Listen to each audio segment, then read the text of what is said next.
一年一度嘅觀音菩薩聖誕日，做啱呢啲事情非常之關鍵。我係香港華英行豐課院嘅浩老師，今日咧係觀音菩薩聖誕日，我馬上分享一啲關於佢嘅知識俾到大家。觀音菩薩全稱觀世音菩薩，喺佛教經典同埋民間傳說入面係大慈大悲、救苦救難嘅象徵。每逢農曆2月19佢嘅聖誕日，寺廟都會舉行盛大嘅法會。喺大雄寶殿入面，新眾們會身着袈裟，根據嚴格嘅儀軌誦經祈福。比如話佢哋會念誦觀音菩薩普門品等等，隨後咧會舉行上香嘅儀式，信眾會點香叩拜，發願回響，祈願平安，眾生離苦。部分寺廟仲會舉辦放生嘅法會，踐行尊重生命嘅佛教理念。對於信徒嚟講，呢一個節日意義非凡，佢哋會不遠千里咁前往寺廟參與活動。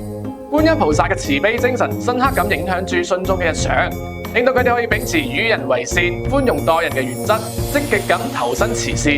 觀音菩薩聖誕唔單止係宗教嘅節日，更加係文化嘅傳承。歷經千年，相關嘅信仰文化已經融入咗民間嘅習俗、文學藝術同埋建築雕塑入面。喺呢個觀音菩薩聖誕嘅殊勝之日，願各位信眾同埋居士都可以法喜充滿，煩惱皆消，福慧相增，福德圓滿，而且咧可以工作順利，一切都好，身體健康，家庭美滿幸福，上行菩薩道，廣度諸眾生啊！